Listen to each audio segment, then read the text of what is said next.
Great. So the other idea I wanted to talk about tonight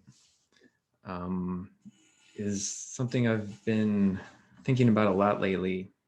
And this again was inspired by this book I've been reading, the Christ of the Celts, and another book by the same author called Listening for the Heartbeat of God.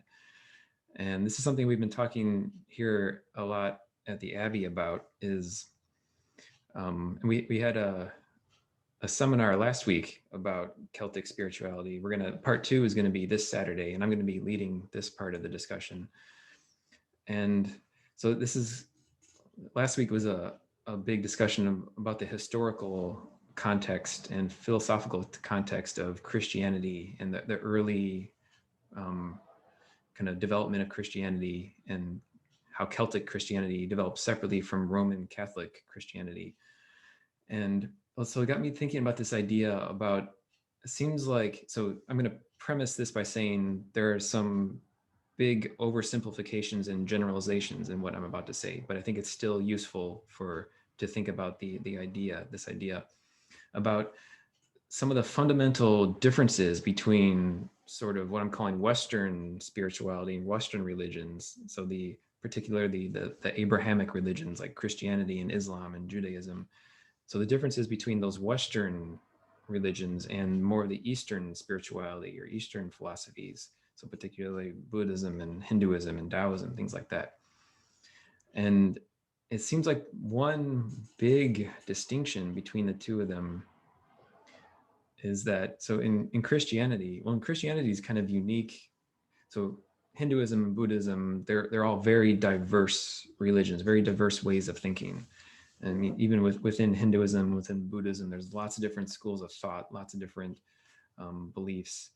And Christianity, nowadays, there's quite a few different denominations, but they all stem largely from Roman Catholicism, which was developed in the 4th century AD. So after Christ was born, after his time, for several hundred years, for 400 years or so, there was all different types of all different interpretations of his teachings going on, lots of different sects of Christianity that had really wildly different ideas about what Christianity meant.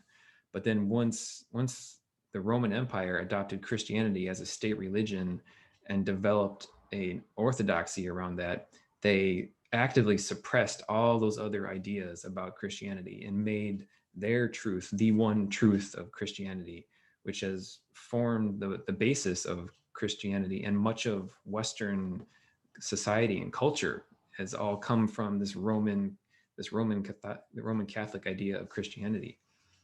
And in particular, one of the core ideas of this Roman Catholic Christianity, which also came out of Old Testament Judaism, is the idea of that existence is a struggle between light and darkness, or between good and evil. And I think that the earliest mention of this idea came from Zoroastrianism. So I don't know if you've heard of this old Persian prophet Zoroaster. That was one of the first documented religions, and the first kind of documentation of this idea that there is a God of light and a God of darkness, and our physical existence is the struggle between light and darkness. And so Christianity took this, or the Roman Catholics, the Roman Empire took this and really expounded in this idea that the physical world is a struggle between God and Satan, and that also within ourselves, there's a struggle within ourselves between our evil, sinful nature and the goodness of God. And that whole idea of original sin, that human nature is inherently evil and inherently flawed, that came from the Romans. That's not inherent to Christian thought. There was lots of different ideas circulating around Christianity about the nature of man, but the Romans, under the influence of Augustine, really came up with this doctrine of original sin. And that from 400 AD on, that's been a central part of Roman Catholicism. And it still even persists in the Protestant religions today. But that's not inherent to Christianity. That's not an inherent thought. The idea of our sinful nature, that's not inherent in the teachings of Jesus. That came about from the Roman Catholic Church. But so the idea is that there's, at the core of existence is this struggle between good and evil. There's a very black and white moralism to it, that there's good and evil. And if we're good, then our immortal soul will go to heaven and we'll have a really happy, nice heaven for the rest of eternity. But if we're bad, then our immortal soul goes to hell.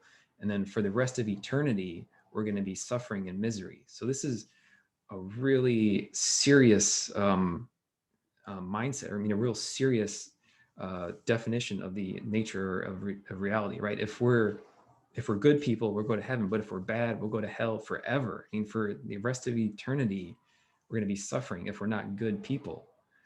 And so this is really at the core of Roman Catholic Christianity, and that's really dominated all of Western society and thought since then. And I think you can see that playing out right now in our Western dominated society, this idea that there is always a struggle between good and evil. And in order to make sure that we're good, we have to be certain that we're fighting against evil. So there's always this need for evil out there, and us define ourselves as good by fighting against this evil.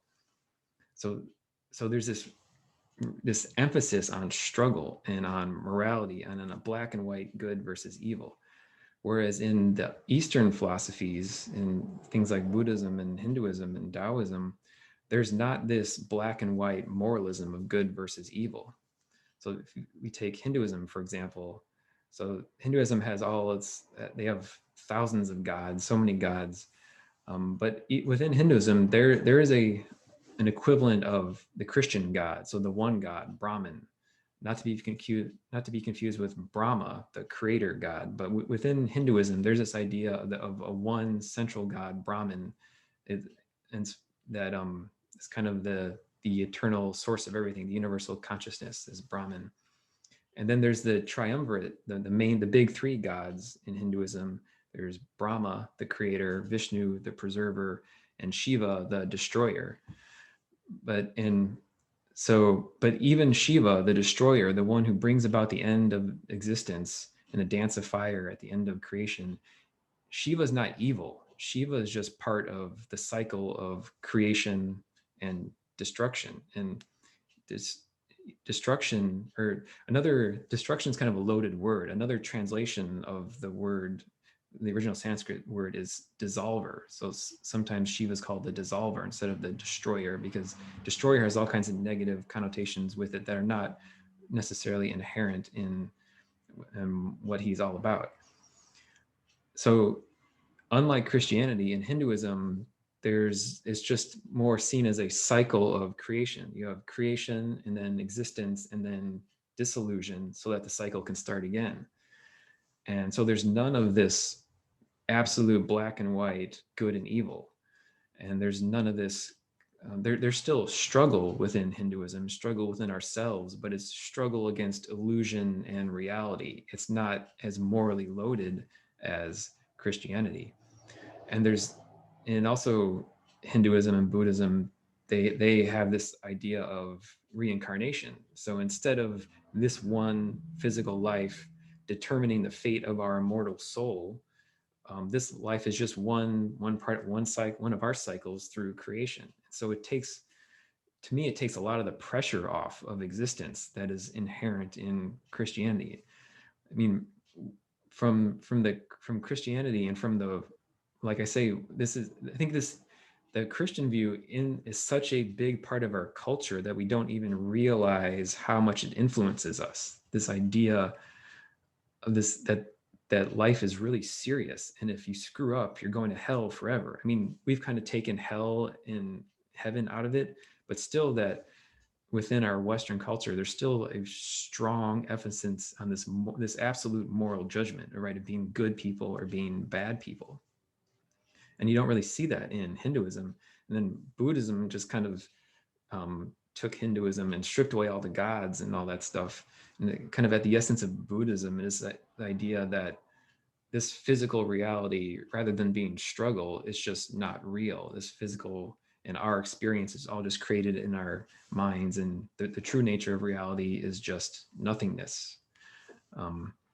So again, but there's not this same idea of the struggle between good and evil.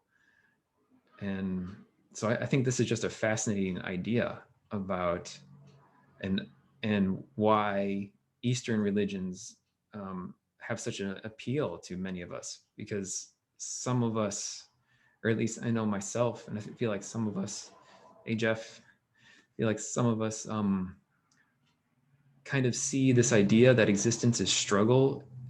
Some of us kind of question the validity of that. And so I think that's part of the root, one of the reasons behind the growing popularity that's been happening since the 60s or whatever, this growing popularity of more Eastern ways of thought that don't emphasize the absolute morality of life, that don't emphasize don't make such a big deal about how our actions in this life are either good or bad and determine the fate of our immortal soul. So yeah, I just find this idea fascinating. And so yeah, any questions or thoughts about that?